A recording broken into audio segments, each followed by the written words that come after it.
I have this theory, I have a firm belief, theory and belief, and a faith that all of us are visionaries or have the potential of being visionaries. I believe that every one of us has a unique, particular way of expressing themselves, and I call it an extraordinary way of expressing themselves.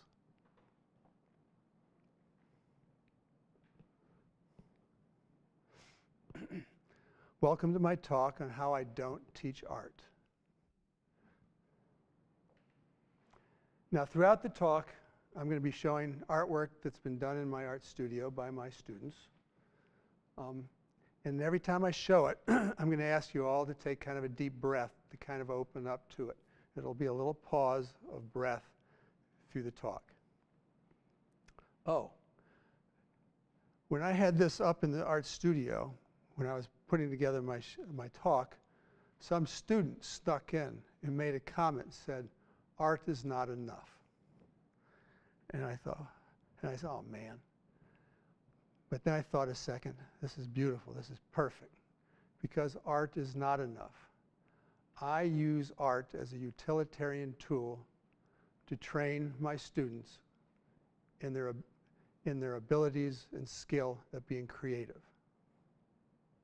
Creativity is what it's really all about, not just in art, but in every aspect of your life. And I also believe that creativity is inherently in each one of us.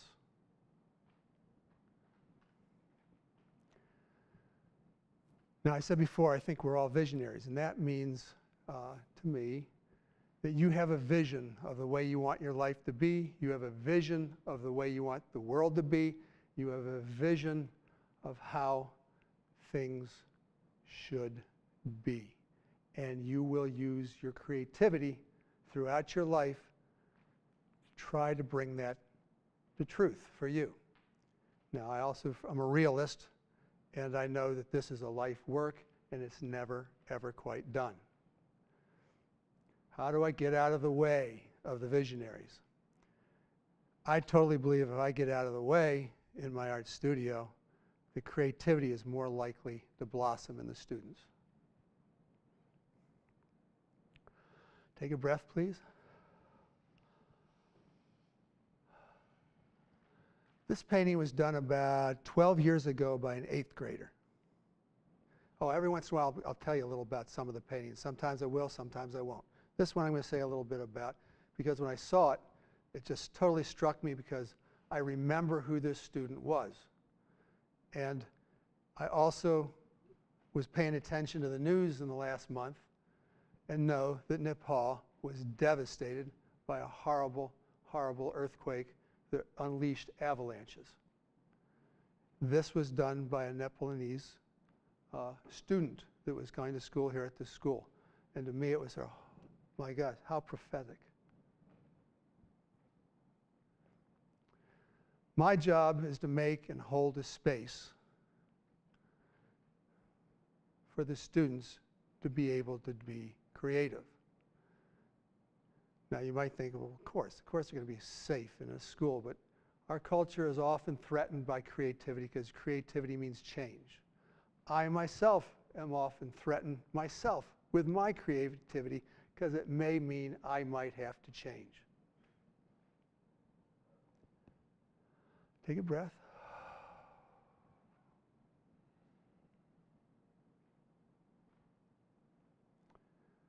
I create a safe center, and I create a safe space, and I stand in that center. I'm the guardian. I am both responsible for the safety of the studio and here's a bit of a kicker, the challenge. There's a paradox in being creative. You need to be safe and you need to be challenged. And this is a good example of that. This sculpture is all made out of pieces of balsa wood. It's actually over 8 feet tall and 8 feet wide. And this was done by another 8th grader about 10 years ago. And he did a sculpture the year before that illustrates the point about challenge. he came to me, and this is a 7th grade year, he came to me with a little balsa wood sculpture about this big, and it was ugly. I'm always allowed to say it's ugly. Doesn't matter. It all depends on whether they enjoy what they're doing. And I told him, I don't know where I got my flash, but I get my little flash of my own little creative flashes. And I said, Michael, make it go to the ceiling. It was only this big. Make it go to the ceiling, from the floor to the ceiling. And he spent at least half a year doing just that. It fell down 2 or 3 times. The only lesson I gave him in the whole project was triangulation. Architectural triangles make it stronger. 2 days after it reached the ceiling, another student dropped a chair at the wrong part, wrong place, and the whole thing came down. And after a lot of agony and sorrow, classmates came together and they rebuilt it, but they rebuilt it so it could fit in the back of his father's SUV. So it was a big block, and not the tall thing that we would have never been able to get it out of the art studio. I have 3 guiding principles in the art studio. I don't tell the students what to do. They don't ask me what to do, but we all do art. Breath, please.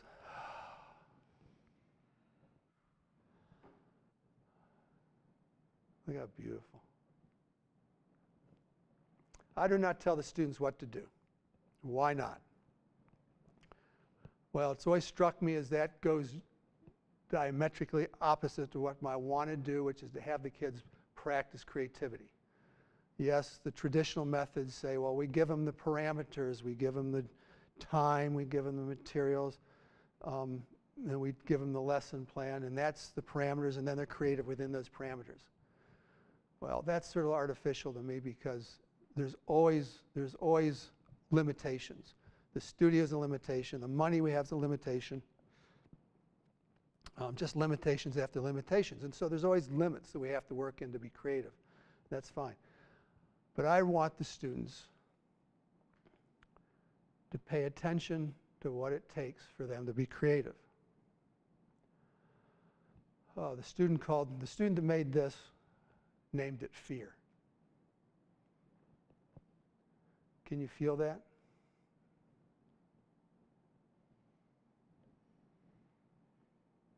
The students do not ask me what to do.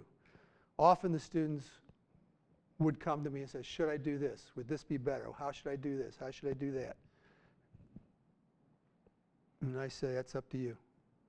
It's often very frustrating for them, but that's part of getting them to move, getting them to do. This was done by a competitive ice skater.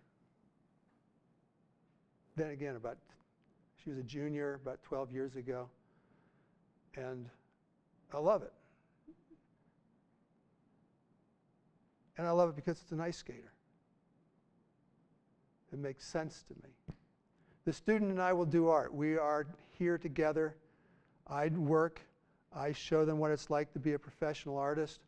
I screw up. I mess up. I get frustrated. I get angry at myself. I get angry at my work. I love my work. I enjoy it. Oh my gosh, I fixed that problem. They get to see that. They get to see that that's part of the process. Being frustrated is part of the creative process. Overcoming that frustration is part of the creative process.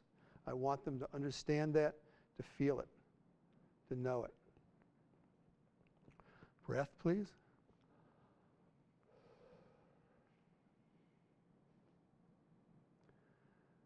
There's 3 gifts, and I'm not going to say they're gifts I give the students. Rather, they're gifts that the universe gives the students. They're gifts that the parents give the students. They're gifts that your friends give you. Permission to be yourself. Permission to do the artwork that is coming from you without worrying about how it looks, who it might offend, where is it going to go, are my parents going to like it, or more importantly, is Ted going to like it? I want the students to be who they are. I give permission for them to exist as they are, and that is only a reflection of what the universe is really doing. You exist. You are meant to exist by doing. Back. You have permission to do. It's built into us. It's necessary for our existence. Let's do. And here's a big one. Permission to take time. Take time. There's no limits on any project in any of my art classes that's imposed by me. There may be limits in time that the student sees as the year ends, but I've had projects go from year to year, as you'll see later on. I love this self-portrait. The student that did this hates it, and 15 years later, still hates it. She was sick as could be when she did this. She felt miserable, she felt terrible, but she still did.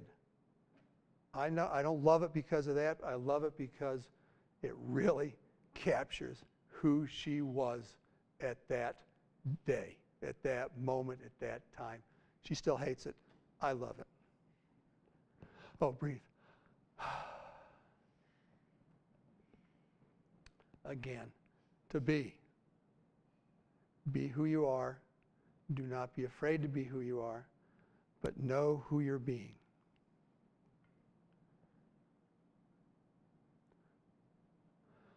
Breathe. A wonderful little sculptural piece. A dark figure standing, a little curled up figure in a mirror-like surface behind them.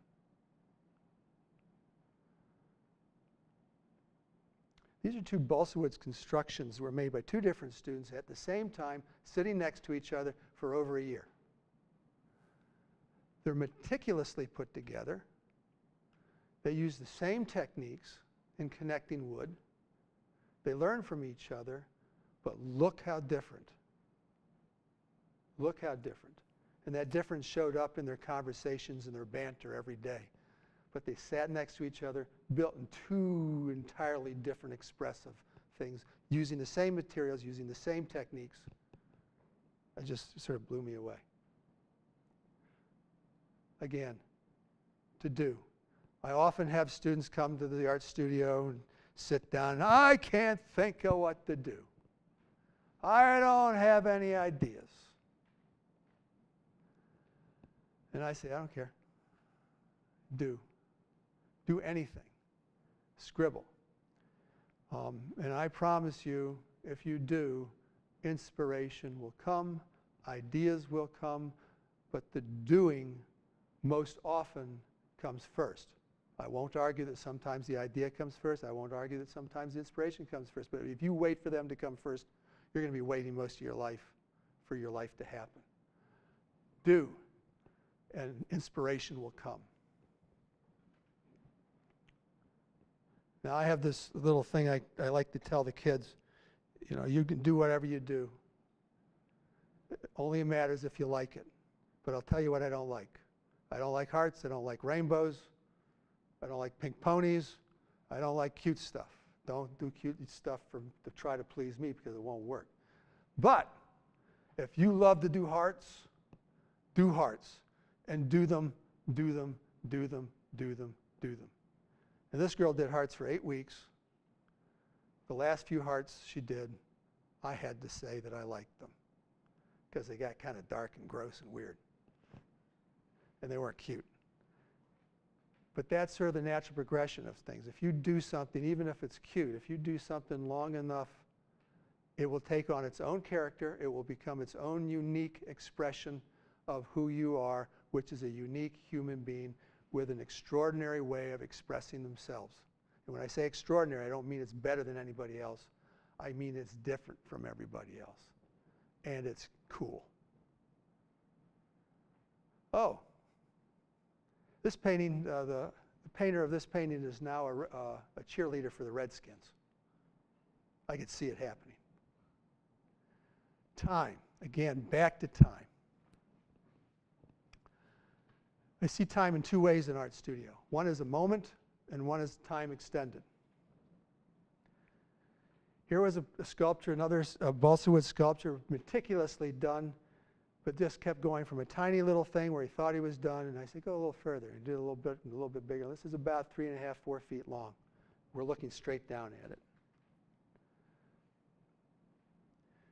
Now this drawing, I know it's going to be a little hard to see, but it's extraordinarily complex. This drawing is a result of 3.5 years. They didn't take 3.5 years to do it. They took 3.5 years to get to the point where they could do it. For 3 years, this student, 5th, 6th, 7th grade, just did little monsters in the middle of the paper. Never said a word to me, never asked me a question, just little monsters in the middle of the page. 8th year, he came back and he started building these incredible worlds, just full of everything. They're sort of medieval worlds. They got forests, they got woods, they got graveyards, they got mills, they got towns, they got factories, they got waterfalls, rivers, sea monsters, dragons. And he did about 6 of them in half a year. They were fabulous. But it was time. I waited. I can afford to wait. And I've never been disappointed. And that was extended time. Let me talk about a moment in time. Now this is extended time too. This actually reminds me of my art teacher in high school, which I had for 4 years, which was extended time in a big way. We used to go in the woods watercoloring together. I learned in the middle of the winter, the colors of winter are extraordinary. I've driven by woods and forests. I've walked through woods and forests in the winter. I've done everything in the winter in woods and stuff.